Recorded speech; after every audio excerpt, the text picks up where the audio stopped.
mengundang Anda untuk mengubah nama Zoom Anda menggunakan format yaitu nama dan organisasi. Moderator kami, moderator chat kami, Mas Wisnu, itu sudah mulai memandu para peserta yang baru bergabung, menyampaikan informasi, dan mengundang para peserta untuk menuliskan perkenalan ya, penjelasan tentang dirinya. Oke, untuk catatan acara hari ini, kita akan ada fitur Q&A, tanya jawab, jika Anda ingin bertanya. Webinar ini juga ditayangkan secara langsung di YouTube. Kita juga ada tim yang memantau di YouTube. Kita akan merekam acara ini, jadi kami minta persetujuan dari Anda, di mana kami akan menggunakan rekaman ini sebagai publikasi pasca event, post event, oke? Di sini acaranya dalam bahasa Inggris, tetapi kami menyediakan interpretasi ke bahasa Inggris dan juga Indonesia. Ini penjelasan singkat saja mengenai bagaimana cara menggunakan fitur interpretasi di Zoom. Kita akan menggunakan bahasa Indonesia untuk sebagian besar acara kita hari ini. Kalau Anda ingin mendengarkan bahasa Indonesia, silakan menggunakan atau mengakses fitur interpretasi, kemudian memilih channel Japanese.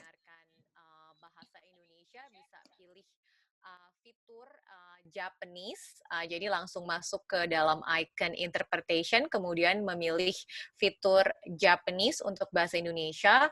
While if you wanna hear interpretation in Bagi English, Anda yang ingin mendengarkan interpretasi ke bahasa Inggris, karena nanti ada beberapa pembicara dalam bahasa yang menyampaikan dalam bahasa Indonesia, kalau Anda butuh interpretasi ke bahasa Inggris, maka silakan pilih menu English. Oke, interpretasinya juga sekarang sudah berjalan.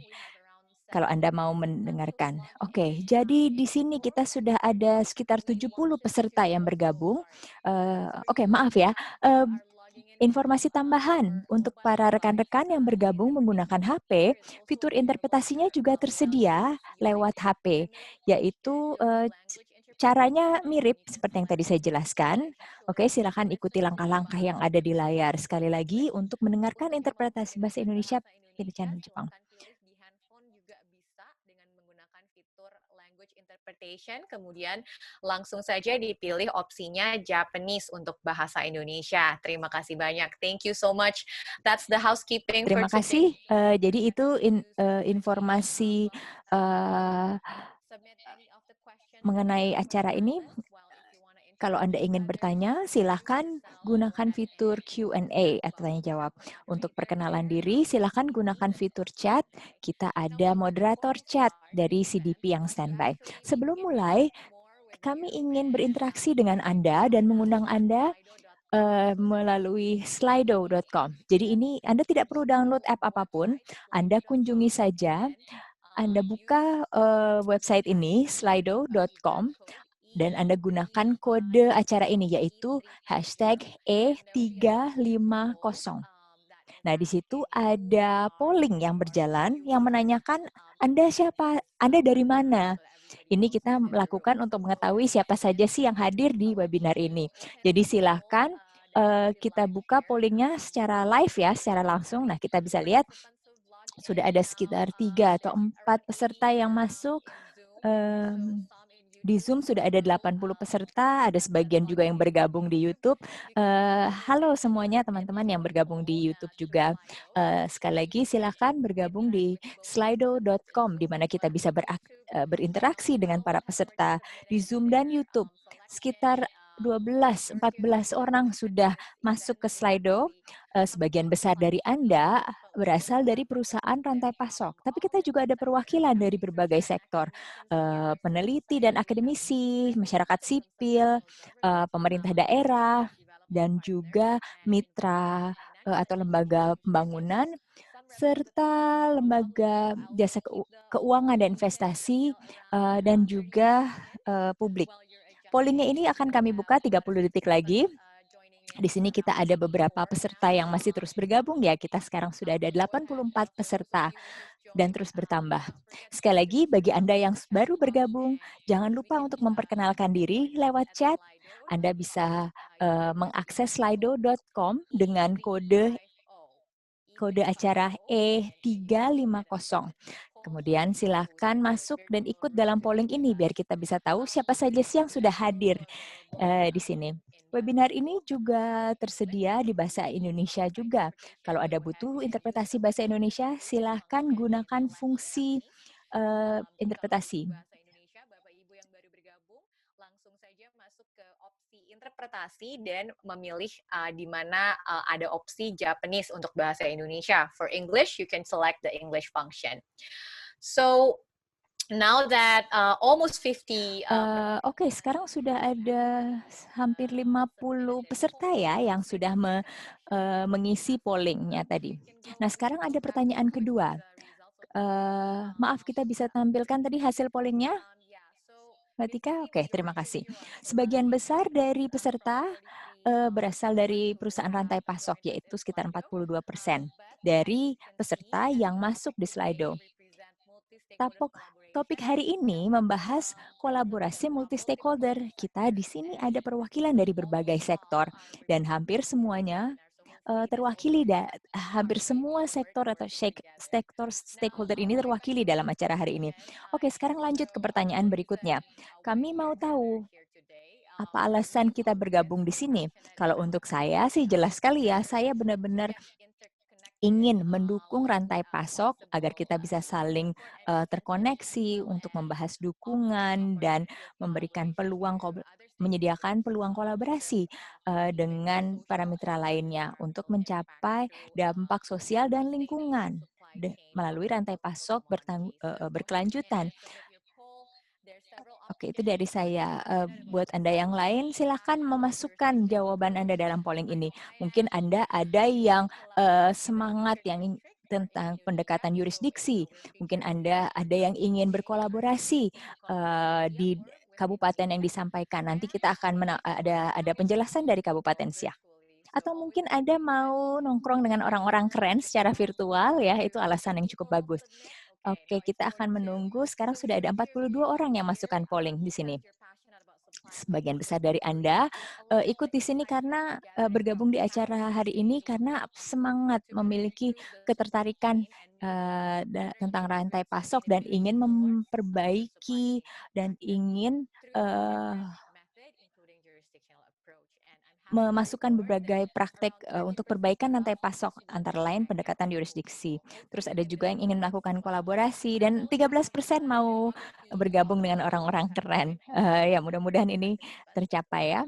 Oke, jadi di Zoom dan YouTube kita sudah ada hampir 100 peserta. Sekarang saya ingin memperkenalkan para panelis. Panelis hari ini cukup spesial ya, kita ada perwakilan dari berbagai bidang. Yang pertama ada Ibu Morgan Gillespie, Direktur untuk Hutan dari CDP. Ibu Morgan ini akan menyampaikan beberapa informasi yang sudah dikumpulkan CDP mengenai komitmen dan pelaksanaan komitmen mengurangi deforestasi di tingkat rantai pasok. Kemudian kita akan mendengarkan dari Sumatera, yaitu dari Siak. Kita akan mendengar Bang Jane Sinaga, Direktur Eksekutif Elang. Ini adalah CSO yang juga merupakan bagian koalisi CSO di Siak yang disebut Sedago Siak. Kemudian kita akan mendengar dari Bang Sahat Aritonang, Wakil Direktur Operasi Teknis dari Diameter. Iya, beliau juga merupakan perwakilan CORE. CORE ini mewakili rantai pasok menuju keberlanjutan. Kemudian kita juga akan mendengar dari Dr. Götz Martin, Kepala Bagian Keberlanjutan dari GAR atau Golden Agri Resources. Jadi ya menarik sekali ini ya. Bagi Anda yang punya pertanyaan bagi panelis, silakan gunakan fitur Q&A. Kemudian para panelis akan menjawab pertanyaannya pada saat Q&A atau mungkin mengetik langsung jawabannya di fitur Q&A. Sekarang saya ingin memberikan kesempatan pertama kepada Ibu Morgan dari CDP untuk menyampaikan tentang kemajuan dan kondisi membahas tentang deforestasi. Kemudian kita akan mendengar dari pemerintah daerah. Kita akan mendengar perwakilan dari Kabupaten Siak, dari Pemda Siak. Setelah itu kita akan membahas kolaborasi multi-stakeholder, bagaimana ini bisa meningkatkan kualitas rantai pasok dan juga kemajuannya menuju keberlanjutan. Kita akan mendengarkan studi kasus dari SIAK. Setelah itu kita akan mendengar dari perusahaan, yaitu dari GAR, mengenai pengalaman mereka membangun ketangguhan dalam landscape produksi sawit. Baru setelah itu tanya jawab. Tujuan utama yang ingin dicapai di sini sebagai dengan Anda, kita ada hampir 120 peserta ya di YouTube dan Zoom. Mudah-mudahan kita bisa menyediakan kita bisa melacak dan menyampaikan kemajuan komitmen sawit berkelanjutan komitmen perusahaan atas sawit berkelanjutan di Indonesia. Kami juga ingin menunjukkan komitmen Pemda dan perusahaan dalam pencapaian SDG dan juga pencapaian keberlanjutan. Kami juga ingin menunjukkan peran forum multi stakeholder untuk mendapatkan pencapaian ini. Terakhir, kami ingin membahas dengan para peserta yang sudah hadir mengenai apa sih kasus bisnis kuat yang bisa kita dorong bersama, yang bisa menunjukkan pentingnya keterlibatan sektor swasta dalam inisiatif pendekatan yurisdiksi. Tujuan ini dirangkum di dalam video pengantar kita yang akan diputar setelah ini. Mudah-mudahan setelah kita menghabiskan waktu 2 jam bersama, kita bisa mencapai setidaknya sebagian dari tujuan ini. Sekarang saya ingin berikan kesempatan saya akan minta agar videonya ditampilkan. Terima kasih.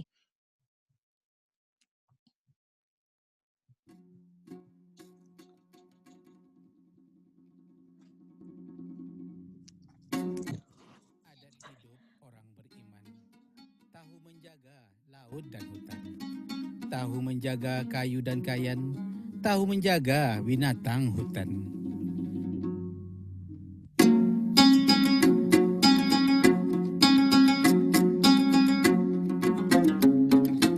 Kita mengetahui juga di masa lalu di lingkungan kerajaan Siak, dan ini merupakan kerajaan Melayu Islam yang ada di Riau ini juga mana ada pernah merusak lingkungan. Dulu-dulu tidak ada kebakaran hutan dan lahan. Berkebun tidak merusak dusun, berkampung tidak merusak gunung, berladang tidak merusak padang, berkebun tidak merusak rimba.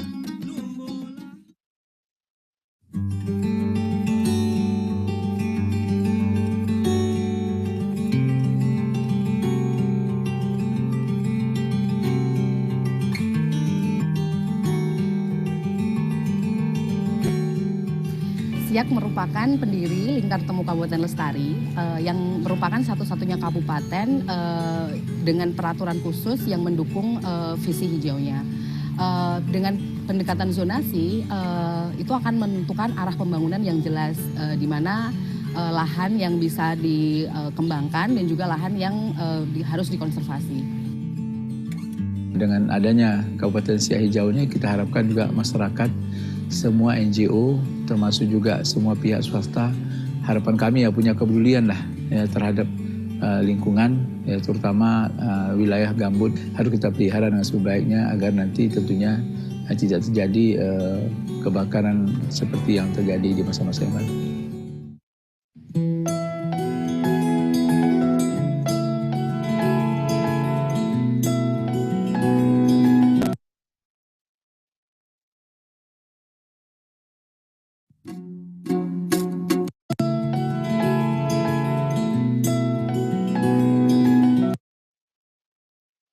Thank you so much for the Terima inspiring video. kasih atas videonya yang inspiratif sekali dari Kabupaten Siak.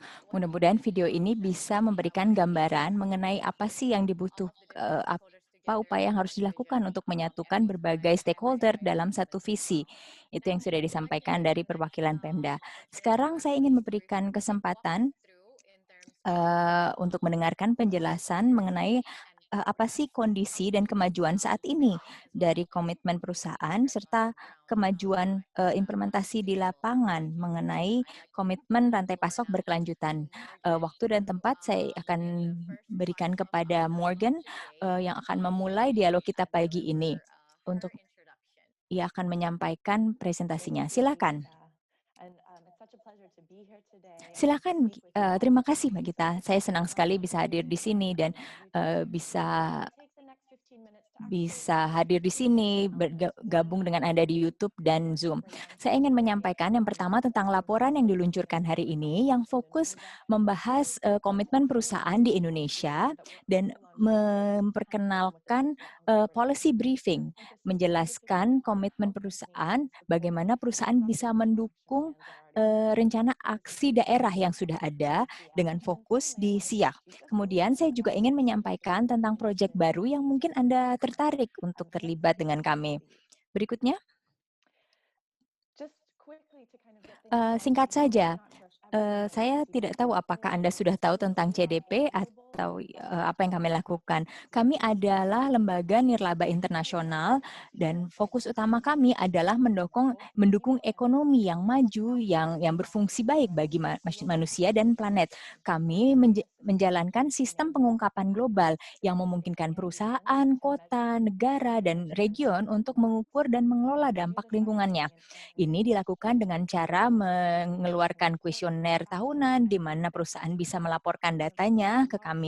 Jadi kami punya koleksi data, salah satu yang terlengkap di dunia, data yang dilaporkan sendiri.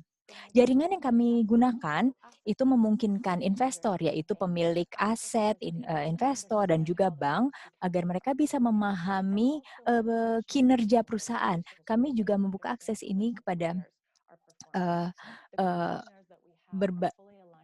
rantai pasok. Jadi ini sangat terkait ya yang kami lakukan dengan TCFD atau gugus tugas pengungkapan finansial terkait iklim. Kami adalah satu-satunya platform pengolahan data di TCFD ini. Seperti yang disampaikan, kita mengeluarkan laporan baru hari ini tentang keberlanjutan komitmen keberlanjutan sawit di Indonesia. Ini sebenarnya pekerjaan ini kami mulai 2018.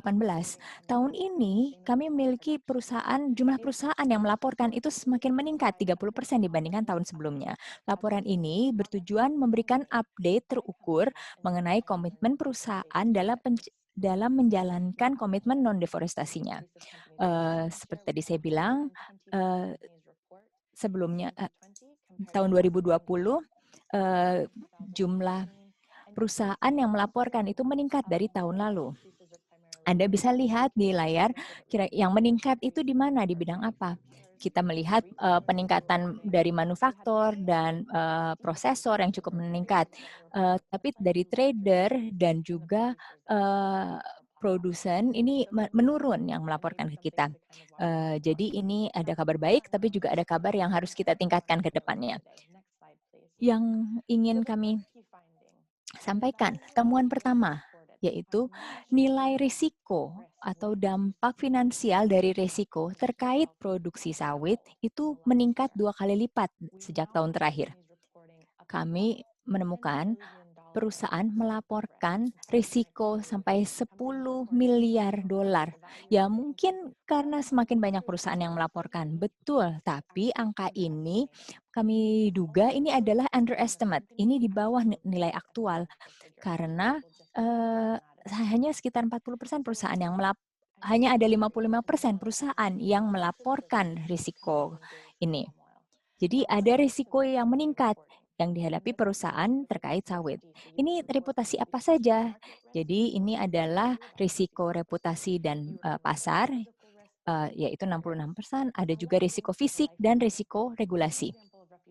Salah satu contoh risiko reputasi, contohnya adalah Unilever itu menyadari bahwa kampanye dari NGO tentang produk yang terkait dengan kerusakan hutan ini bisa berdampak terhadap konsumen dan ini berdampak juga pada usahanya mereka.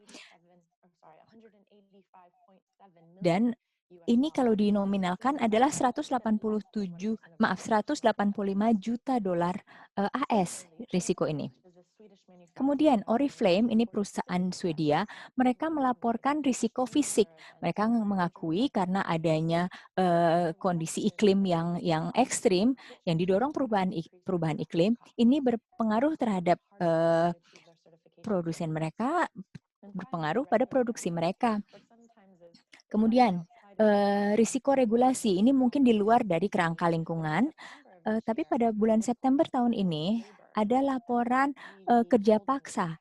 Ini membuat FGV Berhad, ini perusahaan perkebunan di Malaysia yang kemudian diblok oleh Uni Eropa. Ini menyebabkan saham perusahaan tersebut menurun. Jadi Anda bisa melihat bagaimana semua risiko ini berdampak secara finansial terhadap perusahaan. Temuan besar tahun ini adalah bahwa risiko finansial ini 2 kali lipat meningkat dari tahun lalu. Di mana ada risiko, ada juga peluang. Kita kan suka membahas peluang, karena banyak sekali peluang yang bisa dimanfaatkan. Peluang 34 perusahaan melaporkan nilai peluang ini meningkat sebesar 4,2 miliar dolar. Kurang dari sepertiga perusahaan melaporkan peluang finansial ini. Tapi kita melihat bahwa ada sebagian yang bisa melaporkan nilai dari peluang ini. Dari yang melaporkan, sepertiganya itu bisa terjadi, yaitu peluang senilai 1,3 miliar dolar. Apa yang dimaksud dari peluang ini? Jadi kalau peluang ini bisa diartikan peningkatan nilai merek, peningkatan permintaan untuk bahan yang tersertifikasi, atau peluang-peluang lainnya. Berikutnya. Nah, kita sudah melihat berbagai opportunity atau kesempatan yang ada. Kita tahu keterlacakan atau traceability ini sangat dibutuhkan untuk mencapai rantai pasok berkelanjutan. Perusahaan harus memastikan bahwa mereka tidak memasok sawit dari kawasan yang berisiko tinggi. Karena itu, traceability menjadi suatu syarat penting. Kita menemukan bahwa semakin banyak perusahaan yang berhasil melakukan pelacakan sampai PKS. Ini bagus sekali. Jadi, dan juga mereka mulai bergerak dari keterlacakan tidak hanya sampai PKS, tapi juga perkebunan. Tetapi memang kita belum bisa mencapai 100% keterlacakan. Hanya sedikit, 30% perusahaan yang bertujuan mencapai keterlacakan sampai PKS untuk tahun ini. Baru sedikit yang mencapai targetnya. Tidak ada perusahaan yang mencapai target keterlacakan sampai PKS. Belum ada yang sampai sepenuhnya ke situ. Jadi ini masih perlu usaha lagi. Kemudian temuan terakhir dari laporan ini, kami ingin membahas mengenai pendekatan yurisdiksi atau pendekatan lanskap.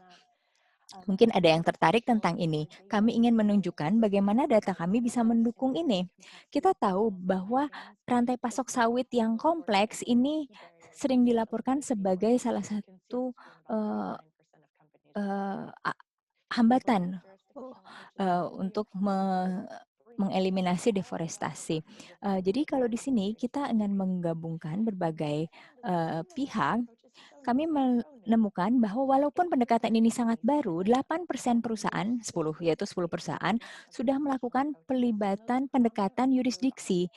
Ini khususnya berlaku untuk perusahaan yang masuk di RSPO, di mana mereka melakukan pendekatan ini. Nah, perusahaan yang melakukan pelibatan dengan CDP, kami ingin Anda tahu bahwa kami memberikan skor yang dirilis awal Desember, dan kami benar-benar senang dengan ini, tapi kami ingin mengundang Anda untuk melakukan tindakan. Kita butuh melakukan upaya lebih tinggi lagi. Kami butuh target yang lebih tinggi lagi, digabungkan dengan komitmen di lapangan, agar Anda bisa mengelola risiko, meningkatkan ambisi dalam dalam keberlanjutan, kemudian Anda bisa mengatasi adanya gap dalam kemampuan yang ada dan juga mendorong komitmen NDPE.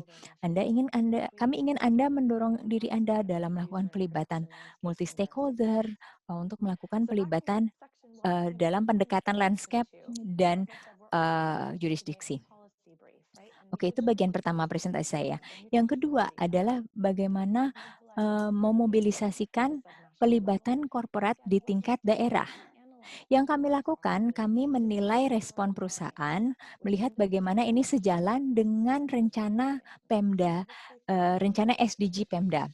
Ini pada umumnya di tingkat kabupaten, Pemkab di Indonesia. Kami ingin memperjelas peran perusahaan dalam menghentikan deforestasi dan mengembangkan rantai pasok komoditas berkelanjutan pada skalanya.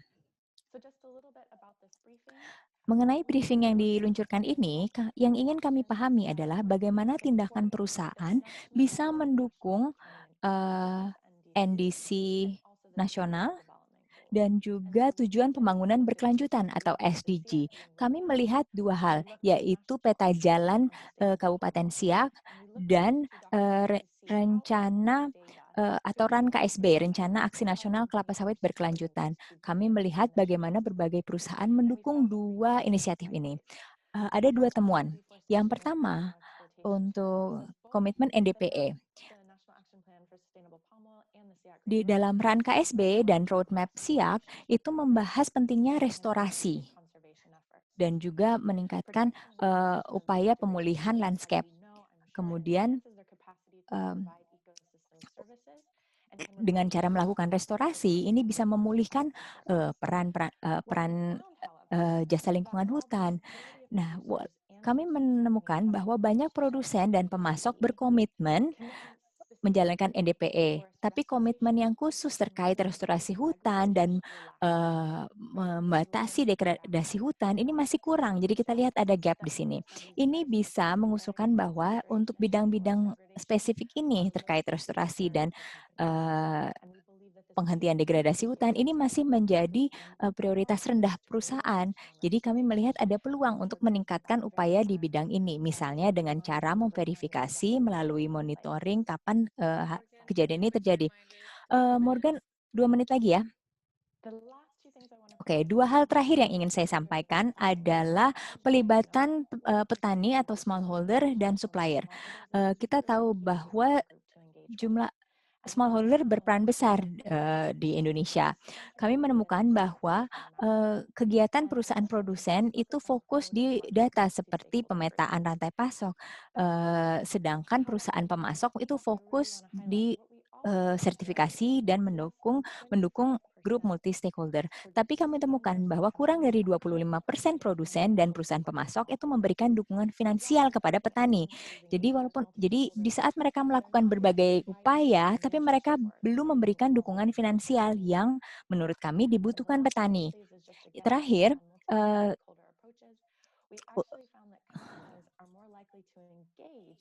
kami menemukan bahwa smallholder itu kami menemukan bahwa pelibatan multi stakeholder ini lebih banyak produsen yang mau bergabung di situ dibandingkan dengan kelompok pemerintah. Jadi di sini kami rasa ini adalah peluang di mana perusahaan bisa pemerintah bisa masuk. Rekomendasi yang kami sampaikan di sini kami akan bagikan kepada pemerintah. Kami ingin mendorong perusahaan untuk lebih melaporkan dan lebih mendukung RAN KSB dan juga peta jalan Siak. Di sini bisa dilakukan peningkatan dialog antara pihak publik dan swasta. Jadi itu saja presentasi saya. Terima kasih.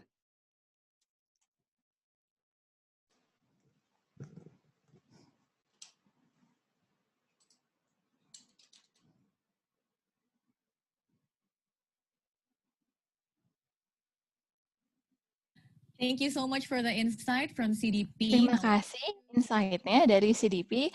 Sekarang kita akan masuk ke implementasi ya. Kita akan melihat di Siak ya, Sumatera. Kita akan melihat visi mereka mengenai Siak hijau. Pak Budi, terima kasih banyak waktunya. Terima kasih Mbak Gita. Boleh sedikit berkenalan juga Pak dengan yang Ya. sudah hadir. Ya, terima kasih Mbak Gita dan semua yang ada pada kesempatan ini. Nama saya Budi Yuwono. Saat ini saya menjabat sebagai asisten pemerintahan di pemerintah Kabupaten Siak. Di samping juga saya sebagai ketua koordinator koalisi tim Siak Hijau. Siap. Sementara itu dulu Mbak Gita. Terima kasih banyak Pak Budi. Ya. Ini kalau boleh diceritakan, Siak Hijau tuh mulainya dulu seperti apa dan sebetulnya aktivitas atau kegiatan yang dilakukan oleh tim koordinator Siak Hijau ini sejauh ini seperti apa Pak? Ya, terima kasih ya. Jadi sebetulnya kebijakan Siak Hijau itu dimulai dari ataupun ide daripada untuk membuat atau menetapkan kebijakan Siak sebagai kabupaten hijau itu sejak tahun 2015 lalu di Kabupaten Siak terjadi kebakaran besar, ya hampir seluruh Kabupaten Siak ini ditutupi asap, ya dan waktu itu juga sampai ke negara tetangga juga karena memang kita tidak begitu jauh dari Singapura ataupun Malaysia. Dan karena itu pemerintah Kabupaten Siak berpikiran bahwa memang karhutlah harus kita atasi. Ya, harus kita atasi. Nah, untuk memacu semangat, komitmen daripada semua pihak yang ada di Kabupaten Siak, karena memang kita tahu untuk menjaga lingkungan itu tidak bisa oleh pemerintah sendiri, tidak bisa oleh masyarakat sendiri, tetapi semua lapisan yang ada di Kabupaten Siak ini harus bersama berpadu bagaimana kita mencegah kebakaran hutan dan lahan. Siap. Ya, nah, oleh karenanya pada tanggal 16 Juni tahun 2016 maka dideklarasikanlah Kabupaten Siak sebagai kabupaten hijau. Nah, setelah dideklarasikan maka banyak pemerhati-pemerhati yang datang memberikan perhatian kepada pemerintah Kabupaten Siak sehingga terbentuklah Sodako Siak, ya, koalisi private sector Siak Hijau, ya. Nah, salah satunya juga bergabungnya Kabupaten Siak bersama dengan kabupaten lainnya di LTKL. Ya, nah, setelah itu banyak kegiatan, baik itu berupa kajian-kajian, kenapa terjadi kebakaran hebat di Kabupaten Siak dan bagaimana kita mengatasi kebakaran hutan dan lahan ini. Karena kebakaran hutan dan lahan ini tentunya harus dimulai dari pencegahan. Ya, pencegahannya di mana? Berarti pendampingan masyarakat, pendampingan kepada petani, bagaimana mereka melakukan praktek-praktek perkebunan secara baik, ya. Baik. Nah, ini bisa dilakukan oleh kawan-kawan pemerhati lingkungan, pencinta lingkungan, kawan-kawan CSO di pencinta. Karena kalau semuanya dengan menggunakan anggaran pemerintah Kabupaten Siak tentu juga akan berat, di samping juga sumber daya manusia yang terbatas gitu. Jadi betul-betul gotong royong ya Pak ya? Nah, harus gotong royong. Akhirnya semua yang terlibat di Kabupaten Siak kita dorong, kita ajak bersama-sama bagaimana kita mengatasi kebakaran hutan dan lahan ini. Baik, siap. Kalau boleh di-share sedikit Pak, indikator kunci yang mau dicapai apa nih Pak sebetulnya? Kalau dari sisi konteks pencegahan kebakaran hutan lahan mungkin untuk 5 tahun ke depan di Kabupaten Siak dengan visi Siak hijaunya? Ya, jadi setelah kita mempelajari penyebab-penyebab kebakaran hutan dan lahan ini tidak terlepas juga dari masalah ekonomi.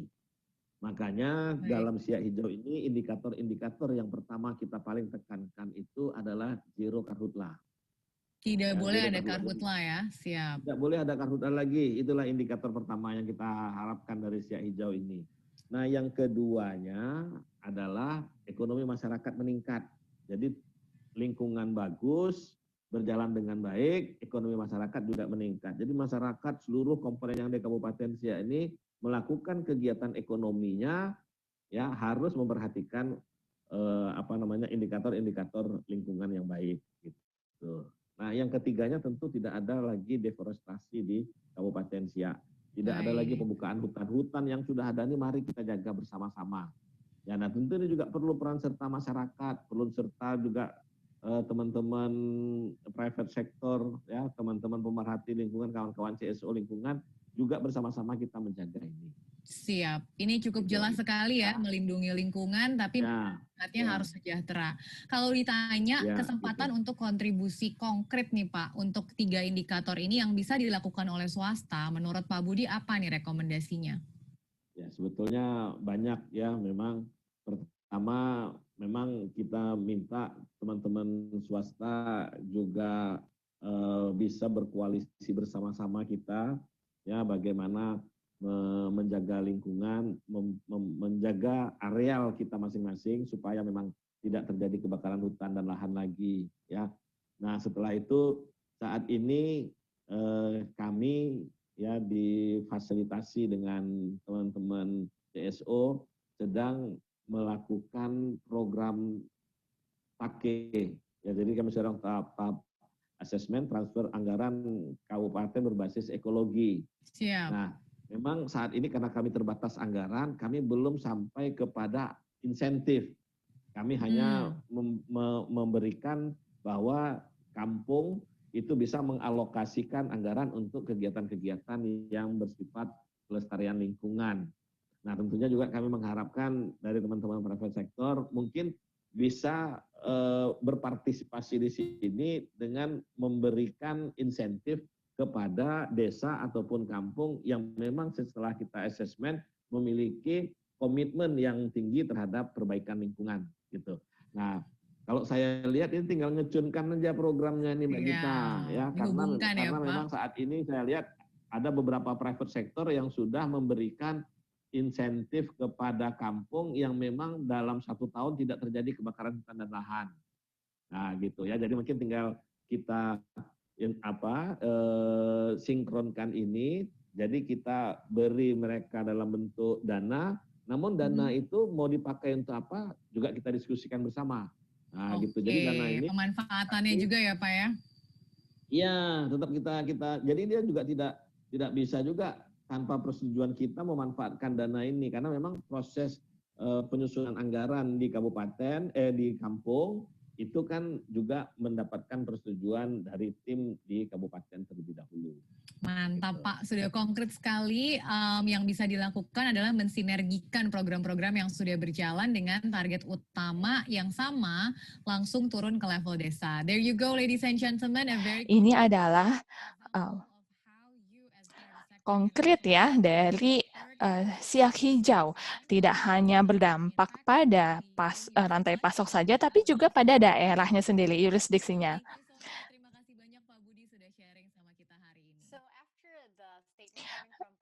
Jadi setelah kita dengar statement dari Pak Budi, semoga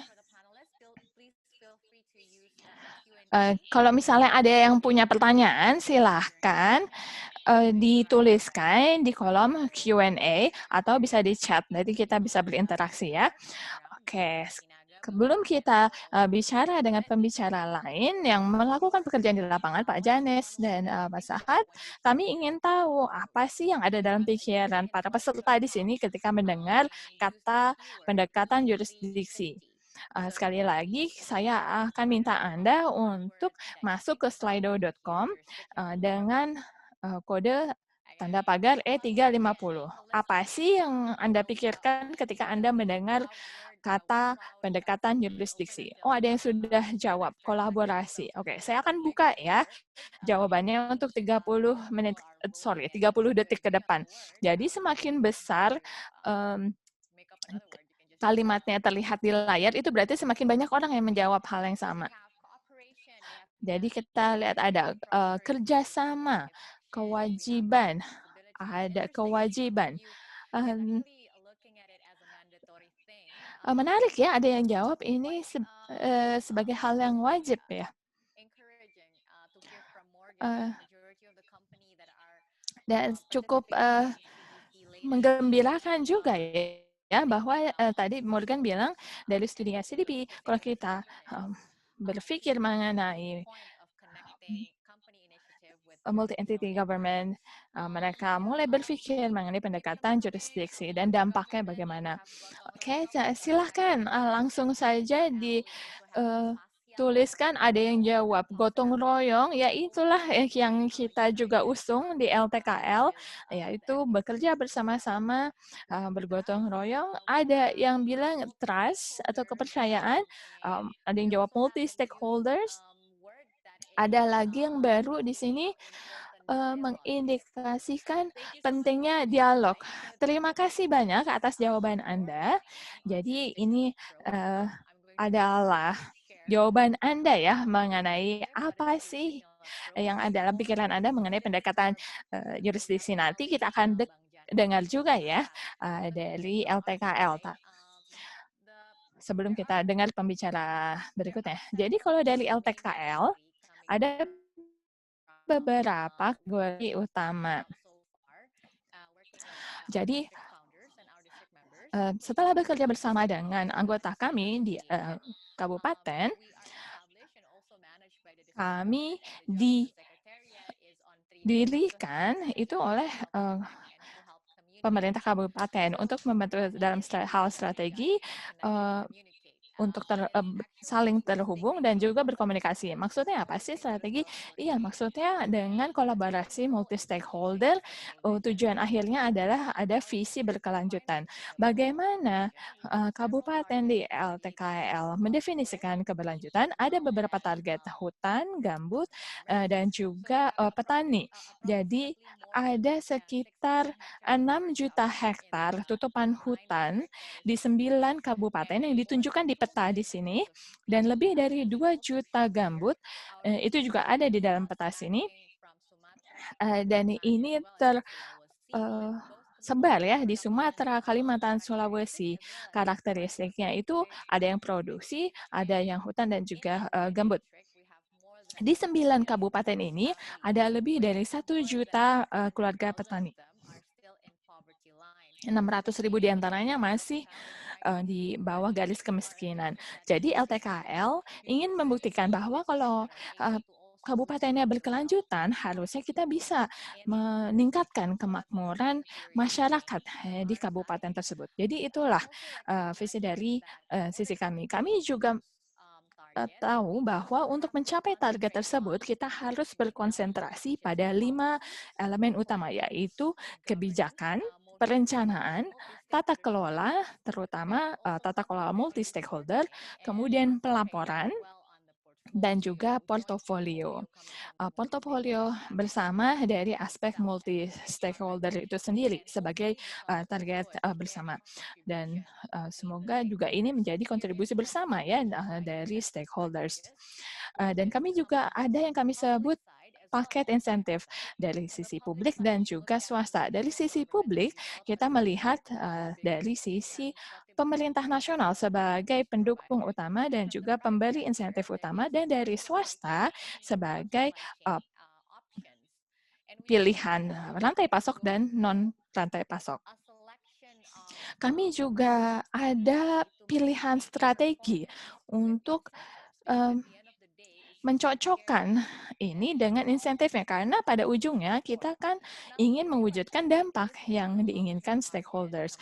Kami sadar bahwa ini adalah tujuan targetnya jangka panjang ya, tapi kita juga perlu pertimbangkan bahwa tiap tahun kalau ada kemajuan, harus juga ada insentif yang terukur. Jadi kami memang menargetkan insentif yang berkelanjutan. Nah, makanya kabupaten juga harus menunjukkan kinerja mereka. Kemudian sekarang kami bermitra dengan CDP, menunjukkan bahwa kita perlu ada tools pelaporan yang bagus untuk kita bisa berkomunikasi dan mengkomunikasikan kemajuan kita kepada pihak-pihak lain di pemerintah dan juga investment. Ini adalah benang merahnya ya.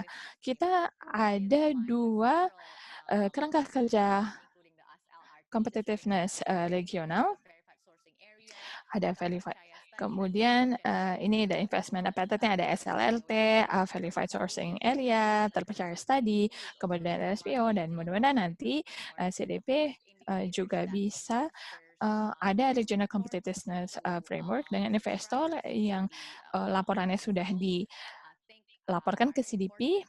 Saya pikir itu juga penting. Salah satu contoh yang sudah kami hasilkan di salah satu di kabupaten di Sintang, ini adalah profil jurisdiksi. Ini berdasarkan sustainable tools approach di Sintang. Yang menarik di sebelah kanan itu adalah diagram yang menunjukkan bagaimana kemajuan dalam proses keberlanjutan itu sebenarnya bukan hanya kemajuan dari pemerintah, tapi juga kemajuan bersama, berdasarkan kontribusi bersama dari stakeholders. Kami ingin mereplikasi pengalaman di Sintang ini ke daerah lain. Ini sangat penting sekali. Salah satu kabupaten pendiri juga di Riau. Dan di Sedagosiak, kita punya ada rekan sini dari koalisi membantu kami untuk punya strategi bersama gitu ya untuk mendukung pendekatan yurisdiksi. Tanpa berlama-lama lagi, saya akan mengundang pembicara berikutnya, Pak Jane Sinaga dari Sedagosiak, yang mengelola Sedagosiak. Silahkan, Bang Janes.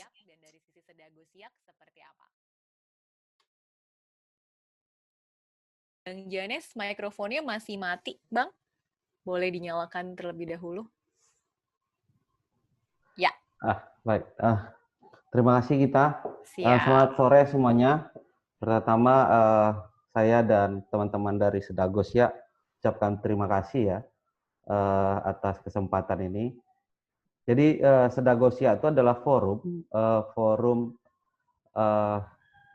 NGO atau Civil Society Organization untuk mendukung komitmen Siak Kabupaten Hijau. Nah, kami itu terbentuk dari 17 lembaga awalnya. Ada di lokal itu lebih kurang 7 lembaga dan ada 10 di nasional. Dan sekarang sudah ada nambah 4 lembaga lagi, sehingga sekarang sudah ada 21 lembaga dari Sedagosiak. Nah, dalam pendirian ini kami ada memiliki beberapa mandat. Yang pertama itu mendorong peraturan Bupati pada nomor 22 tahun 2018 dan sudah ditandatangani ya. Dan terus membangun protokol dan kode etik di tingkat Sedagosiaknya. Ini sudah disepakati oleh lembaga anggota dari Sedagosiak itu. Terus roadmap Siak Hijau ini juga sudah di-SK-kan oleh Bupati, sudah ditandatangani. Terus juga bagaimana sinergitas program dari masing-masing lembaga. Next. Apa yang menjadi dasar kawan-kawan CSO untuk mendorong Siak Hijau ini? Yang pertama adalah keadilan akses dan pengelolaan sumber daya alam untuk kelestarian lingkungan dan pembangunan berkelanjutan. Dengan adanya komitmen Siak Kabupaten Hijau ini itu dan regulasinya, dan itu diharapkan akses pengelolaan sumber daya alam itu tidak hanya lagi mengedepankan pada nilai-nilai ekonomi saja, tapi itu juga turut memperhitungkan soal kelestarian lingkungan dan daya dukung daya tampung lingkungan hidup tersebut. Bagaimana kita ketahui akses dan pengelolaan sumber daya alam tersebut saat ini itu justru mengakibatkan deforestasi, kebakaran hutan dan lahan, terus juga hilangnya sumber-sumber kehidupan justru bagi masyarakat lokal seperti sungai rusak dan segala macamnya. Nah, ini yang pertama menjadi dasar kita untuk dorong Siak Kabupaten Hijau. Yang kedua itu kita sebenarnya kita pengen mendorong sebuah model pembangunan berkelanjutan di sebuah wilayah yurisdiksi dengan beralaskan regulasi sebagai solusi kesejahteraan masyarakat dan kelestarian lingkungan itu. Sebagaimana kita ketahui, persoalan-persoalan lingkungan hidup dan juga konflik-konflik agraria dan konflik lingkungan hidup itu tidak hanya terjadi di satu wilayah yurisdiksi. Nah, dengan bekerja dan juga mendorong Siak Kabupaten Hijau ini, harapannya ini akan jadi model untuk kabupaten-kabupaten lain, terutama di wilayah Provinsi Riau. Nah, yang ketiga itu mendorong adanya model best management practice yang menjadi solusi yang dapat diadopsi dan diterapkan oleh para pihak, baik di tingkat private sektor maupun di masyarakat maupun pemerintahan desa yang paling bawah. Nah, ini best management practice ini seperti contoh bagaimana pengelolaan gambut itu secara berkelanjutan baik di tingkat masyarakat maupun private sektor. Seperti kita ketahui bagaimana sebenarnya kapasitas masyarakat dan juga pola-pola pengelolaan selama ini mungkin perlu ada sebuah inovasi dan inisiatif terkait pengelolaan lahan gambut itu sehingga dia punya nilai ekonomi tapi juga lingkungan hidupnya terjaga. Terus juga kita sebenarnya ada sebuah model best management practice dalam pengelolaan sebuah landscape yang modelnya itu dikerjakan secara kolaboratif ya dengan pelibatan para pihak. Nah, karena dalam kasus-kasus atau existing sekarang itu pengelolaan sumber daya alam tersebut atau penerapan pengelolaan sumber daya alam itu masing-masing berdiri dengan kepentingan dan juga ego sektoral masing-masing. Nah, harapannya kita dalam mendorong Siak Hijau ini ada sebuah model BMP dalam pengelolaan sumber daya landscape yang kolaboratif dengan pelibatan para pihak. Next. Sorry, back. Ya, nah apa indikator kunci dari yang kita inginkan itu ya, target ini. Pertama itu sebenarnya indikator kunci itu bagaimana sebenarnya konsep atau perbub sekarang ya, dan itu sekarang lagi didorong sebenarnya bagaimana menjadi perda. Nah, bagaimana Kabupaten Hijau ini itu masuk dalam regulasi pemerintah dan menjadi isu strategis dalam RPJMD Kabupaten. Nah, sehingga pola-pola pembangunan ke depan itu memang mengadopsi nilai-nilai dari Kabupaten Hijau ini. Terus yang kedua, keberlanjutan ekosistem. Nah, ini jadi kunci indikator utama yang memang harapan kita menjadi bagaimana Kabupaten Hijau ini memang tercapai ya. Nah, ini bagaimana nanti Kabupaten Hijau ini memang menjawab persoalan-persoalan lingkungan hidup tadi terkait bagaimana kerusakan lingkungan hidup seperti yang saya sebutkan di atas tadi. Yang ketiga, kunci indikator yang ketiga itu adalah kesejahteraan dan ekonomi kerakyatannya seperti yang dijelaskan juga tadi atau disampaikan oleh Pak Budi bahwa salah satu indikator kuncinya adalah bagaimana peningkatan ekonomi masyarakat dan kesejahteraan masyarakat ini juga nanti tapi dia sejalan dengan kelestarian lingkungan hidup. Oke, next. Bang Jonis mengingatkan 1 menit lagi ya. Siap. Ini yang sudah berjalan lah, sudah berjalan tadi sudah jelas ada polisi pendekatan kebijakannya itu ada Perbub, daya dukung daya tampung lingkungan, KLHS dan segala macam.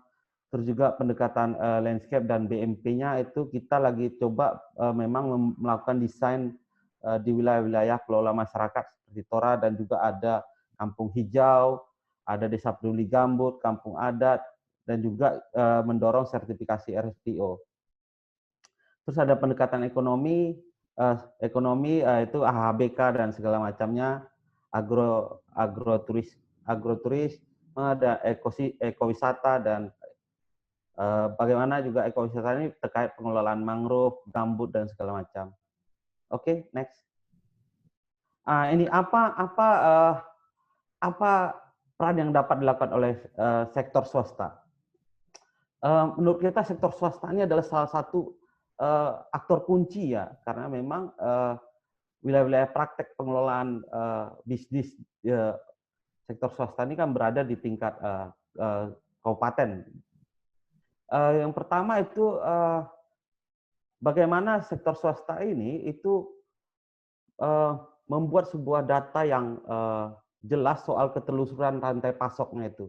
Nah, ini harapannya juga sehingga dapat mendorong keadilan pasar dan harga, terutama dari sisi masyarakat ya, karena dalam konteks rantai pasok ini kita tahu bahwa di tingkat masyarakat itu sebenarnya harga itu sangat malah tidak adil ya, karena banyak dikuasai dengan panjangnya rantai pasok dan segala macamnya. Yang kedua yang kita harapkan adalah bagaimana sektor swasta itu juga berperan dalam bicara tentang pencegahan kebakaran hutan dan lahan. Seperti disampaikan kata Pak Budi, ada 68 desa di Kabupaten Siak yang resiko kebakaran cukup tinggi. Nah, ini juga kita harapkan pencegahan kebakaran ini di sektornya tidak hanya di wilayah-wilayah konsesinya, tapi juga di wilayah desa-desa sekitarnya. Yang ketiga itu ini yang paling penting juga menurut kita itu membangun protokol bersama dalam pengelolaan kawasan atau landscape tadi. Dalam konteks contohnya water management, ya, water sharing itu segala macam, terus pengelolaan wilayah konservasi, kawasan lindung gambut dan segala macamnya. Ini perlu protokol bersama. Oke, yang ketiga ini yang terakhir dalam pendekatan ekonomi ini harapan kita bahwa bagaimana sebenarnya private sector itu memberikan dukungan terhadap inisiatif-inisiatif ekonomi hijau yang berada di tingkat masyarakat. Ekowisata, pengelolaan sosial, perhutanan sosial, TORA, dan juga pertanian dan perkebunan palikultur. Terus yang terutama itu bagaimana sebenarnya ada dukungan dari private sector itu terkait investasi dan pasar bagi inisiatif-inisiatif ini. Karena persoalan kita di dua itu. Oke, begitu saja Gita. Terima kasih. Siap. Jadi tadi penekanannya adalah bagaimana sih sebetulnya ada intervensi konkret ya dari teman-teman swasta yang juga langsung menyentuh ke masyarakat dan kebutuhan masyarakat, terutama dari pasar dan pendanaan tadi terakhir ya. Terima kasih banyak Bang Jane. Sekarang kita akan langsung pindah. We will move to the next speaker. Sekarang kita akan beralih ke pembicara berikutnya yang juga akan berbagi pengalaman dari Siak, Bang Sahat dari Diameter. Dan beliau akan berbagi mengenai SPLT. Silakan Bang Sahat. Saya akan minta Anda untuk menyalakan videonya ya, dan 5 menit untuk presentasi. Thank you, Kak Gita, can you hear me? Halo, bisa dengar suara saya? Thank you, Kak Gita and CDP in general on. Terima kasih untuk Kak Gita dan CDP dan semua teman-teman di sini, di mana saya akan menjelaskan mengenai kolaborasi yang dilakukan di Kabupaten Siak dan Pelalawan. Jadi Siak Pelalawan ini, seperti Anda ketahui, ini adalah salah satu landscape gambut terbesar di Indonesia yang menjadi salah satu kawasan pemasok terbesar juga untuk sawit. Seperti dan kemudian perusahaan di bagian hilir ini menganggap pendekatan yurisdiksi sebagai bukan cara termudah, tapi setidaknya ini menjadi satu-satunya cara untuk memastikan komitmen bisa diterapkan dalam rantai pasok dengan para supplier, antara lain PKS dan semua pihak di dalam rantai pasok, termasuk smallholder atau petani. Dengan menggunakan asumsi ini, 8 perusahaan ingin mengetahui bagaimana membuat rantai pasok ini lebih berkelanjutan di Siak dan Pelalawan. Tujuan dari koalisi ini adalah melakukan ini melalui kita ingin menjalankan melalui program yang dipimpin oleh pemerintah. Seperti tadi kita dilihat dari Pak Budi melalui Siak Hijau, dan ini sudah menjadi rencana aksi tingkat kabupaten. Kami menerjemahkan komitmen ini. Jadi saya akan menjelaskan bahwa perusahaan Gar, Musimas, L'Oreal, Neste, Unilever, PepsiCo, Cargill, kami melakukan brainstorming bersama untuk menerjemahkan komitmen bersama perusahaan menjadi tindakan, dan kami merancang program ke dalam 4 kategori, yaitu melindungi dan meningkatkan kondisi hutan, gambut, dan ekosistem alami, kemudian memperkuat petani sawit, karena kita ketahui petani ini merupakan 40% pemasok sawit di Indonesia, dan juga jadi selain memberdayakan petani juga masyarakat sekitar. Kemudian memastikan penghormatan hak buruh dan hak lahan di dalam sektor sawit. Dan yang terakhir, ini sejalan dengan yang disampaikan pembicara sebelumnya, adalah bagaimana kita bisa mencapai sasaran produksi sawit berkelanjutan melalui kebijakan dan rencana kabupaten secara berkelanjutan. Bagaimana, seperti kita ketahui, 8 perusahaan ini kan adalah usaha ya, badan usaha. Untuk sementara, coba kita kesampingkan persaingan, dan kita melihat bagaimana kita melibatkan aktor di rantai pasok dan di landscape agar mereka lebih memahami dan memahami tentang keberlanjutan di sektor sawit ini. Di sini kami sudah menyepakati tindakan di tahun pertama, dan kami juga mencari pendukung atau supporter, yaitu perusahaan lain yang ingin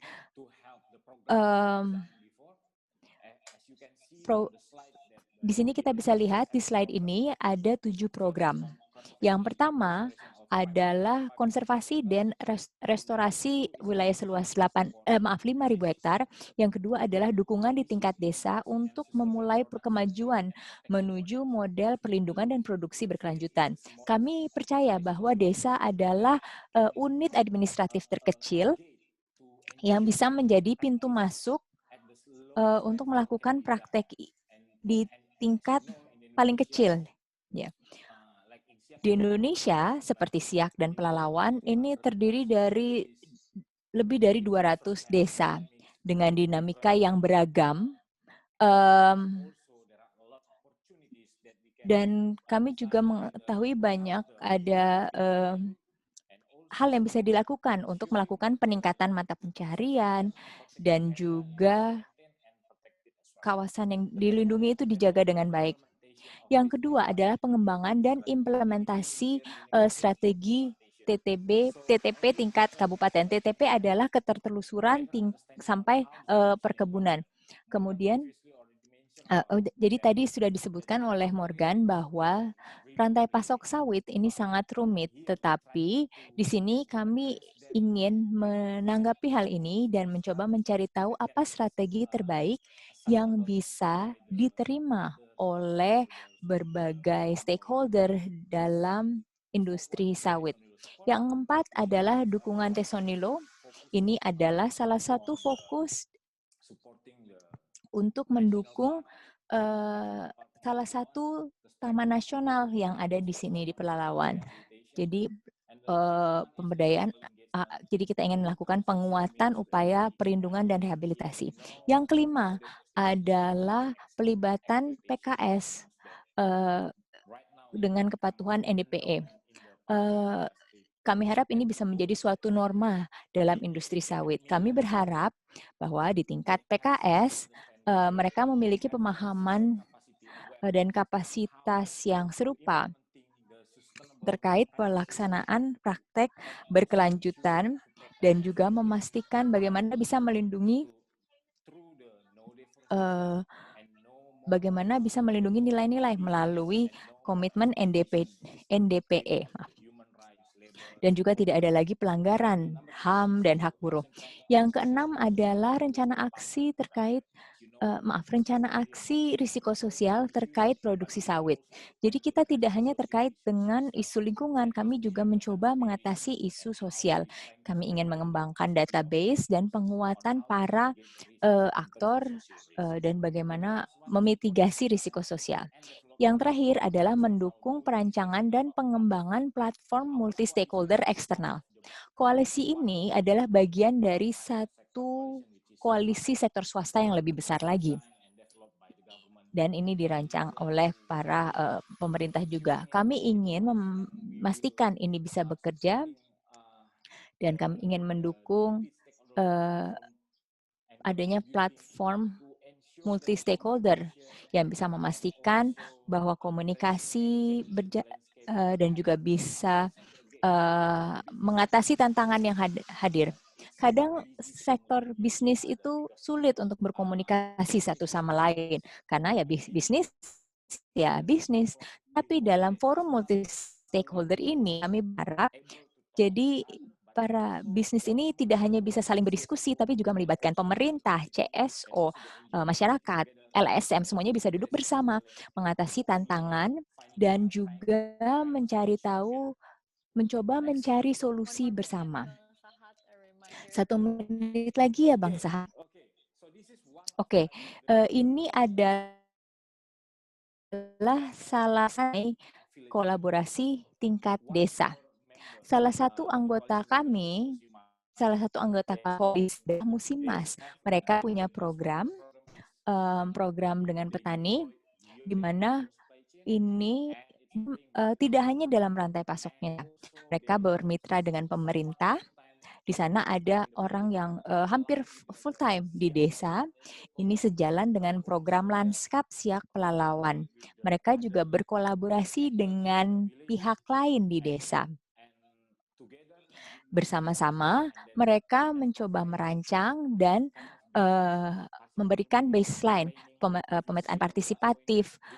Jadi kalau Anda lihat dari poin terakhir, kita juga ada Winrock yang membantu dengan BMP di sawit dan gambut. Pembelajaran yang bisa diperoleh. Yang terakhir, berikutnya, oke. Apa yang bisa kita angkat sejauh ini setelah 2 tahun ya, setelah 2 tahun pelaksanaan? Kolaborasi multi-stakeholder, tata kelola dari kolaborasi multi-stakeholder ini penting untuk koalisi dalam koalisi perusahaan. Tata kelola ini berdasarkan tanggung jawab bersama. Kita butuh waktu untuk melihat dampak.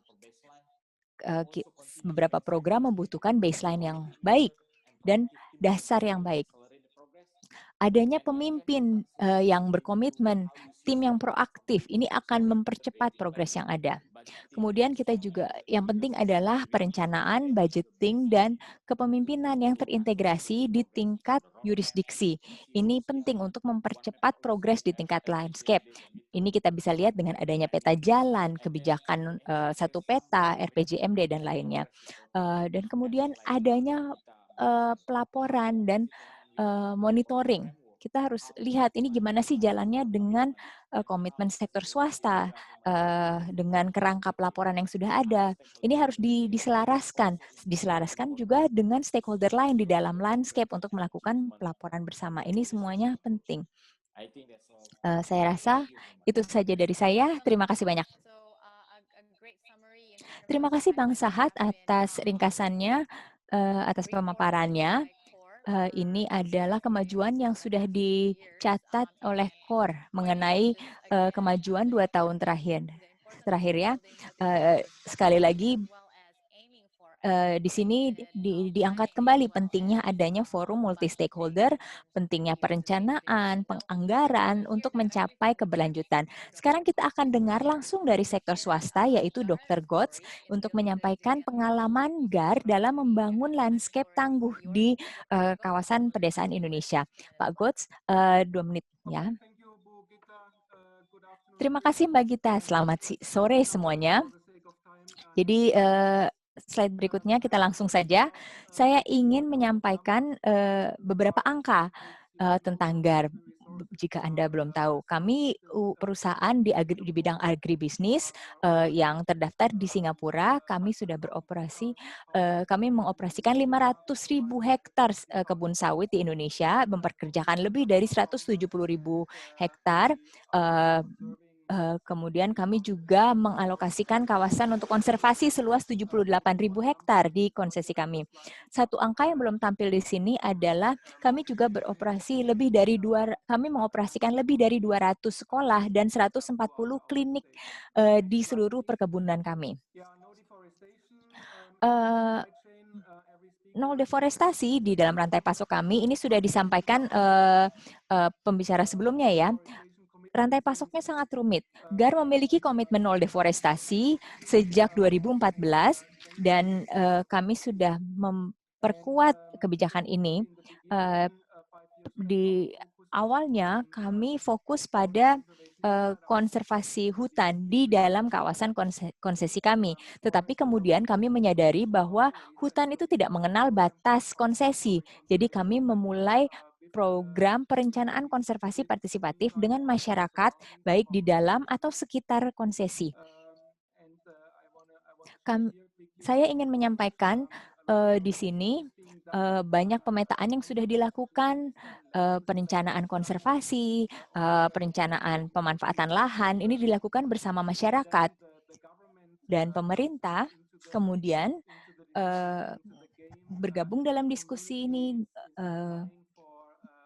di saat masyarakat mengajukan perdes, peraturan desa.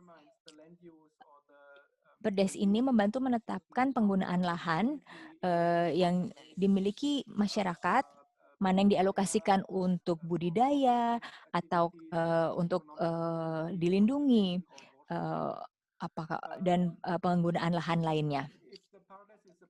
Kalau perdesnya ini bisa diterapkan, kemudian kami bekerja sama dengan masyarakat untuk melakukan pengelolaan dan monitoring konservasi. Kami menyediakan mata pencarian alternatif agar masyarakat, agar mereka tidak harus masuk ke kawasan hutan. Kami juga menanam sawit untuk menciptakan pekerjaan. Beberapa angka lagi yang bisa saya angkat, kalau waktunya cukup sih slide tadi bisa saya jabarkan selama sejam, tapi waktu kita terbatas. Oke, program kami sudah dijalankan di 22 desa, mencakup luasan 237.000 hektar. Masyarakat setuju untuk melindungi 43.000 hektar hutan di dalam kawasan mereka. 4 perdes sudah dilahirkan selama ini. Kemudian kami juga menerapkan proyek mata pencarian di 22 komunitas. Selain itu, yang penting disebutkan adalah butuh biaya cukup besar untuk melakukan semua ini, sekitar 2,5 juta dolar AS untuk semua upaya ini. Masyarakat tapi sayangnya belum mendapatkan pembiayaan selain dari GAR untuk upaya konservasinya mereka. Kami berharap melalui webinar seperti ini dan pendekatan atau kegiatan yurisdiksi ini bisa membantu agar masyarakat bisa mendapatkan pembiayaan tambahan atas upaya konservasinya. GAR, seperti yang disebutkan, kami memiliki kawasan konsesi kami yang besar, tapi kami juga punya supplier yang sangat luas juga sekitar. Dan kami terlacak sampai PKS sejak tahun 2016.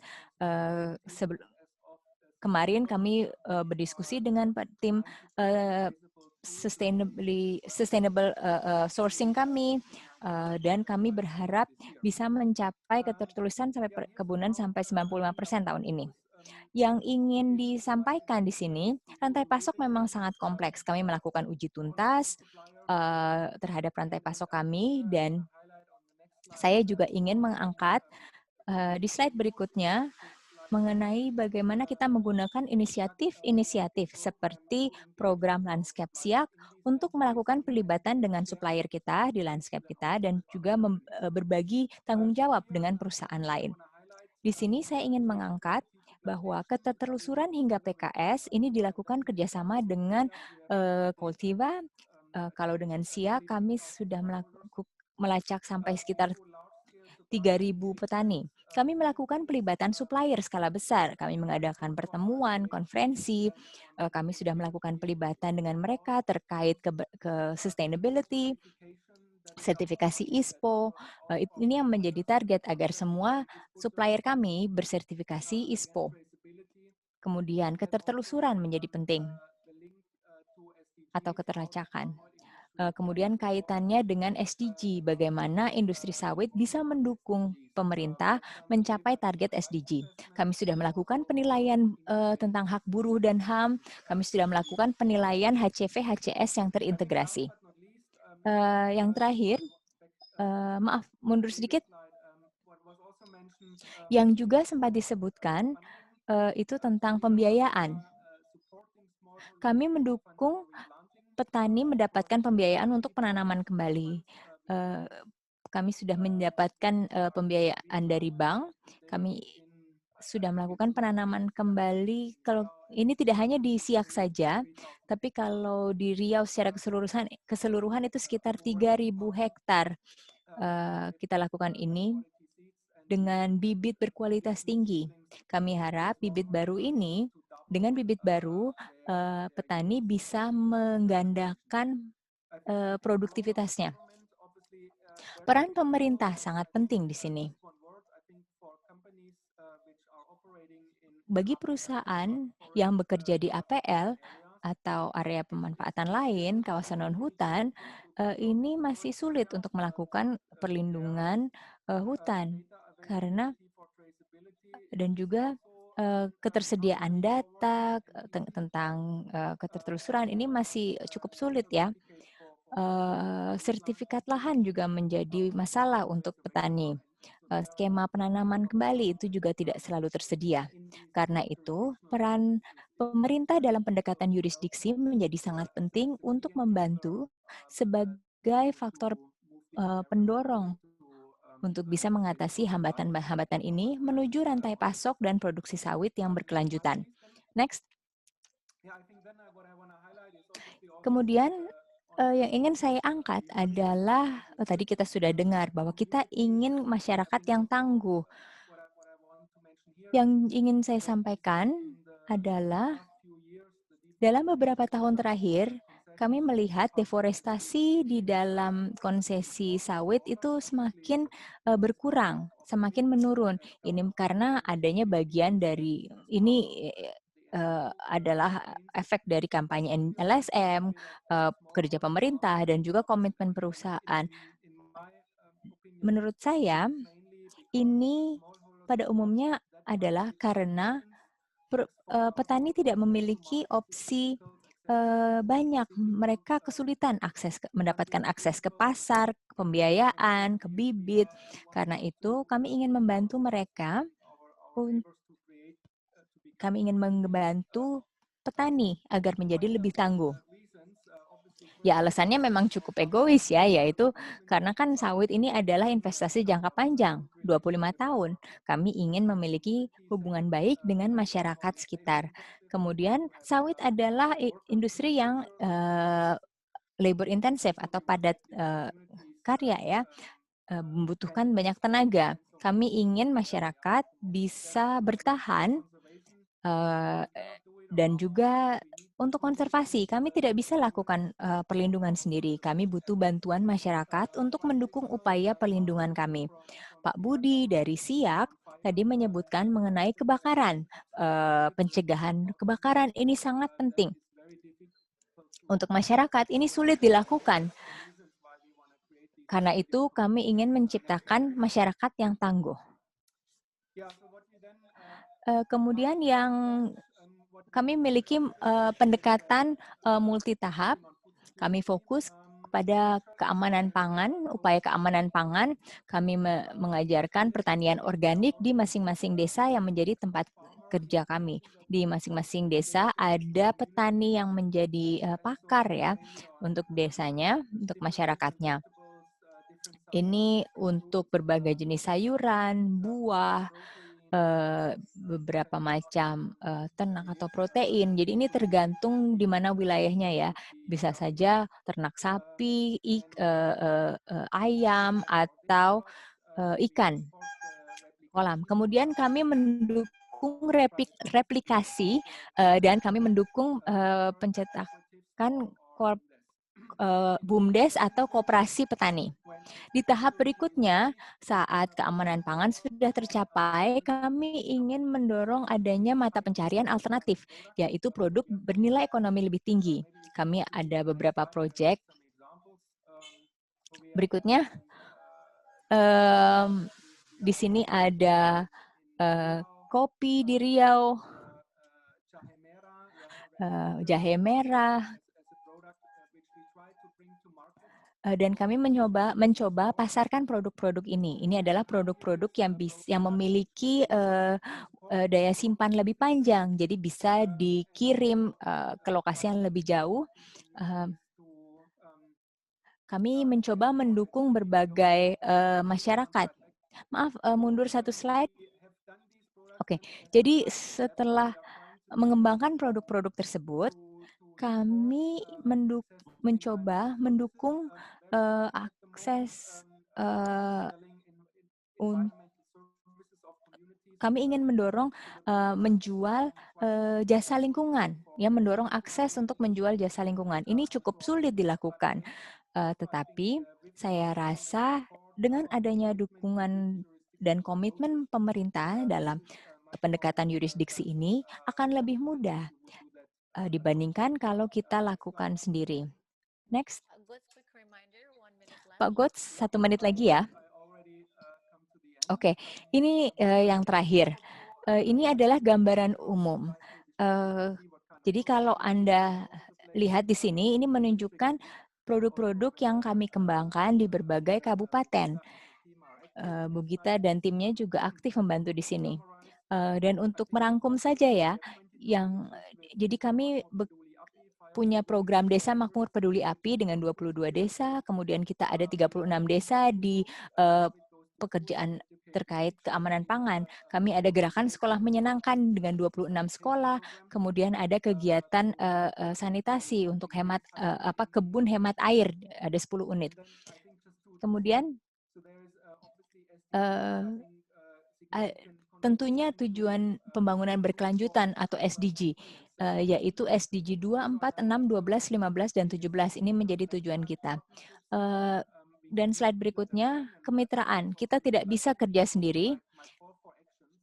Ini yang ingin kami minta, bahwa perusahaan tidak bisa kerja sendiri. Kami butuh mitra dari berbagai stakeholder. Kami sudah bermitra dengan perusahaan lain, dengan akademisi, LSM, dan lainnya.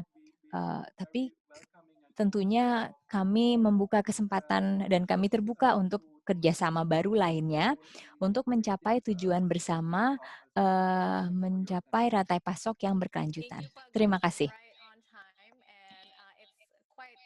Pak Gots, terima kasih. Tepat waktu ya. Jadi ini cukup menarik untuk melihat bagaimana pemaparan dari Pak Gots ini sejalan dengan pemaparan dari Pemda Siak dan yang dilakukan oleh teman-teman CSO di Sedago Siak, di mana kita mencoba ada penyeimbangan dari pengembangan dan pembangunan dan juga kesejahteraan masyarakat. Ada banyak komoditas yang dikembangkan oleh masyarakat, itu sudah didukung oleh GAR. Sekarang kita akan lanjut ke sesi tanya jawab. Saya ingin mengundang para pemateri untuk kembali ke stage dengan menyalakan kembali videonya mereka. Saya ingin mengundang pertanyaan, satu dari YouTube, satu dari sini. Yang pertama adalah melihat lagi data yang disampaikan Morgan untuk tanggung jawab pelaporan atau tren pelaporan itu kan semakin meningkat. Apakah ini menjadi hasil dari proses wajib berdasarkan regulasi atau apakah ini komitmen sukarela? Saya ingin memberikan kesempatan untuk CDP dan GAR. Apakah Anda melaporkan karena aturan atau secara sukarela? Kira-kira cara mana nih yang lebih efektif untuk meningkatkan tren ini ke depannya? Mungkin kita mulai dari Morgan.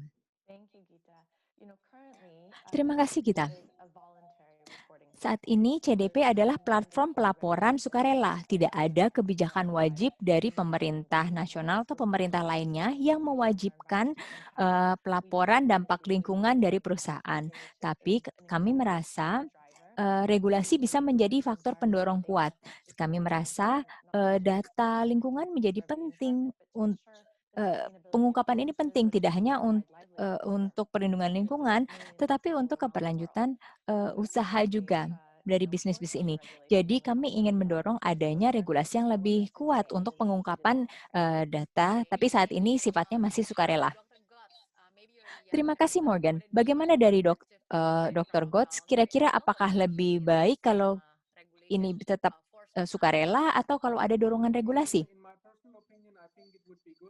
Menurut saya akan lebih baik kalau ada kerangka regulasi yang lebih kuat. Saya rasa cukup sulit ya untuk bisa mengumpulkan data, khususnya untuk rantai pasok yang rumit. Kalau pemerintah bisa mendukung, saya rasa ini akan sangat membantu dan memudahkan kita. Pertanyaan lanjutan, kalau misalkan ini merupakan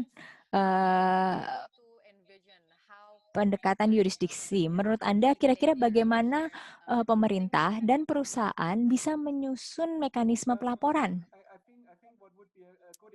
Saya rasa contoh yang baik adalah kita kan selalu bahas tentang batas HGU. HGU itu ada di mana, lokasinya di mana. Saya rasa di situ sektor swasta dan pemerintah bisa bekerja bersama untuk berbagi data-data ini. Kalau pemerintah bisa memimpin proses ini, saya rasa ini bisa sangat berguna. Tidak hanya untuk sawit aja, tetapi untuk perusahaan lain yang bekerja dalam yurisdiksi ini. Kita pakai bahasa Indonesia ganti untuk pertanyaan kepada Bang Sahat dan Bang Janes juga nih. Mungkin yang pertanyaan pertama dari sisi karena Sedago dan juga Core ini tugasnya menjadi fasilitator ya. Yang satunya fasilitator private sector, untuk Sedago mungkin Elang menjadi fasilitator dari masyarakat sipil begitu. Bagaimana sih sebetulnya, karena tadi tren dari studinya CDP menunjukkan multi stakeholders governance itu penting sekali. Nah, bagaimana caranya menjadi fasilitator yang baik sejauh ini untuk koalisinya masing-masing? Boleh di-share mungkin top 3 tips-nya, nanti saya share juga dari LTKL. Silakan Bang Sahat duluan mungkin. Ya, mungkin if I may to speak in bahasa Indonesia atau bahasa Inggris ya? Bahasa Indonesia. Dua-duanya boleh, bahasa Indonesia saja langsung diterjemahkan. Yang paling penting sebetulnya terukur, kita harus terukur dalam setiap action yang akan kita pilih. Kemudian dan juga selalu merevisit asumsi yang kita improvement. Yang kedua, ini yang paling penting sebetulnya, komunikasi. Komunikasi itu justru membina. Kita orang Indonesia sangat penting komunikasi. Dan ini yang sering terkadang beberapa aktor terutama di private sector kita lihat, tidak semua private sector keinginan berani atau enggak ke berbicara dengan pihak yang lain di luar bisnis mereka. Mungkin itu. Thank you Bang Sahat. Mungkin Bang Janes ada dari pengalaman dengan Sedago sendiri, bagaimana sih membina semacam dialog yang sehat begitu dari sisi pihak-pihak di dalam Sedago maupun dengan multi pihak yang lain. Masih di mute Bang Janes, boleh di open mic dulu? Ya, oke. Seperti yang disampaikan Bang Sahat, memang komunikasi jadi kata kunci ya. Komunikasi yang baik, bagaimana juga saling memahami dan juga kita mengerti sebenarnya peran dan fungsi masing-masing. Yang kedua, itu sebenarnya sangat penting saat ini adalah membangun baseline sebenarnya. Baseline dari fungsi peran dan program apa saja sih yang memang menjadi acuan atau program yang kita dorong dalam konteks mendukung Kabupaten Hijau. Nah, dan juga saat ini kayak seperti kita dorong itu ada roadmap ya, roadmap Kabupaten Hijau yang memang diintegrasikan dalam RPJMD. Ini hasil dari pengumpulan data dan juga inisiatif kawan-kawan dalam mendukung Kabupaten Hijau. Nah, harapannya dengan ini ini jadi poin sebenarnya untuk komunikasi dari masing-masing sehingga ada bagaimana melakukan evaluasi, bagaimana mengkomunikasikan soal capaian, terus kekurangan dan juga apa yang mau dilakukan langkah ke depannya. Begitu, Mbak. Siap, terima kasih banyak Bang Janes. Tadi entry point-nya memang begitu masuk ke dalam integrasi di rencana pembangunan, mungkin ini menjadi tujuan bersama-sama yang bisa didorong ya, sehingga akhirnya kolaborasi itu jadi konkret. Mungkin sedikit berbagi dari perspektif LTKL sebagai fasilitatornya kabupaten-kabupaten, juga mungkin yang satu hal yang penting adalah kesamaan target sejak awal ya. Pada saat kita punya baseline yang baik, maka kita akan bisa menentukan target yang sangat tajam, dan begitu kita sudah sepakat dengan target itu, maka kita bisa membagi peran secara sama rata begitu. Jadi semua merasa bahwa target ini adalah tanggung jawab bersama-sama sehingga siap berkontribusi juga menuju target tersebut. Nah, balik lagi seperti tadi disampaikan di awal, mungkin menjadi penting buat memantau progres itu secara terus-menerus, bukan hanya sebagai mekanisme pelaporan, tapi juga supaya semua orang semakin semangat sebetulnya. Gimana caranya bikin semua orang tetap semangat. Last part is actually Kemudian pertanyaan terakhir, saya ingin mengundang para panelis untuk menyampaikan penutup. Oke, pertanyaan pertama adalah Pertanyaan langkah utamanya berikutnya adalah untuk Anda? langkah Kita sudah berikutnya apa? membahas Karena kita lihat ya, ini tren untuk kolaborasi di antara tadi para kan kita sudah stakeholder, bahas dan kita juga melihat tren ada bagaimana menjadi lebih transparan dan melaporkan. tren dalam Yes. pelaporan. Nah, selanjutnya apa nih? Kira-kira apa yang kita bisa minta kepada para peserta yang ikut hadir di sesi kita pada sore ini, 10 tahun ke depan mungkin. Dr. Gots, mungkin bisa dimulai dari Anda, apa kira-kira yang menjadi permintaan Anda untuk para peserta? Ya, seperti yang kita semua tahu, ini adalah tanggung jawab bersama. Seperti di Siak, di Riau, ini kan tidak hanya sawit saja, ada tambang, ada minyak, juga ada kayu. Jadi bagaimana kita bisa mengajak semuanya, termasuk sawit, ini adalah kunci, karena kalau misalnya kita hanya fokus ke salah satu industri saja, nanti akan kita akan banyak kekurangan gitu ya. Jadi kita nanti tidak bisa memenuhi target kita. Terima kasih. Sekarang mungkin dari Bang Sahat, kira-kira apa permintaan untuk peserta? Ya, saya pikir untuk kita lihat 5-10 tahun ke depan, saya pikir investasi hijau akan menjadi sesuatu hal yang meningkat. Karena tidak hanya bicara mengenai bisnis seperti biasa atau bisnis as usual, tapi bagaimana mereka juga bisa menjadi promotor, menjadi investasi hijau agar datang ke provinsi di 5 atau 10 tahun ke depan. Terima kasih, Bang Sahat. Bang, peserta yang sudah bergabung masih lebih dari 100 nih yang join sama kita. Kira-kira mau minta atau ngasih inspirasi apa nih Bang Janes? Persoalan-persoalan lingkungan hidup kita ini kan sudah sebenarnya sampai tahap kritis ya. Terutama kalau saya bicara itu soal Riau ya, terutama Siak. Bagaimana kebakaran hutan sudah sangat tinggi dan juga kehilangan ruang-ruang hidup sebenarnya. Sumber-sumber ekonomi tingkat masyarakat itu sudah sangat tinggi dan juga banyak mempengaruhi kesejahteraan masyarakat. Mari kita bersama sebenarnya, karena para pihak seperti private sektor, pemerintah, dan juga NGO, akademisi, itu mempunyai peran-peran yang sangat penting dalam bicara perubahan ini. Bagaimana kita memang coba mulai melakukan sesuatu hal itu, mendorong perubahan itu memang dengan sesuatu hal yang ada keterpanggilan untuk berbuat baiklah pada Indonesia ini atau pada masyarakat kita ini. Karena kalau tidak dimulai dari panggilan untuk berbuat baik atau mendorong perubahan ini, apa yang kita bicarakan hari ini itu akan menjadi implementasinya akan berubah pada saat di lapangan. Niat, ya itu aja mungkin Mbak Rita. Jadi bagaimana caranya mengkonkretkan dari yang ide begitu sampai ke strategi implementasi dan betul-betul menjadi sesuatu yang nyata. Terima kasih. Maybe Morgan, coming from you, what's your call to action for the participants?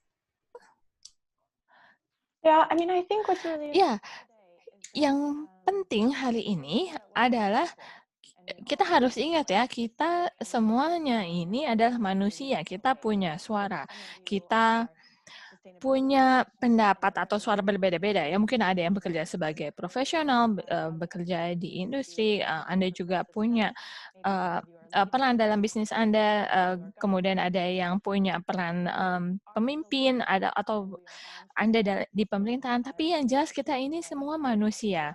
Dan kita, ini bebannya ada di kita, ini terserah kepada kita. Bagaimana perubahan di masa depan itu terjadi untuk anak-anak kita, untuk generasi ke depan. Jadi, saya ingin bilang bahwa kita pasti bisa berubah. Terima kasih semua panelis dan juga terima kasih para peserta sudah berpartisipasi di kolom tanya jawab. Kemudian yang terakhir dari saya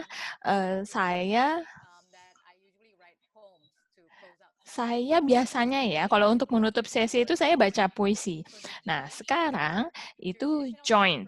J itu adalah pendekatan yurisdiksi itu bisa menjadi tools.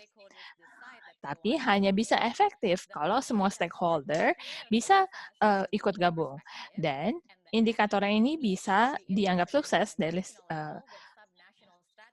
dari level global, dan kita perlu strategi di tingkat pemerintah dan juga tingkat akar rumput untuk menginspirasi kita semua. Jadi, ayo bergabung bersama kita. Terima kasih atas partisipasinya, atas kehadirannya di sesi kita hari ini.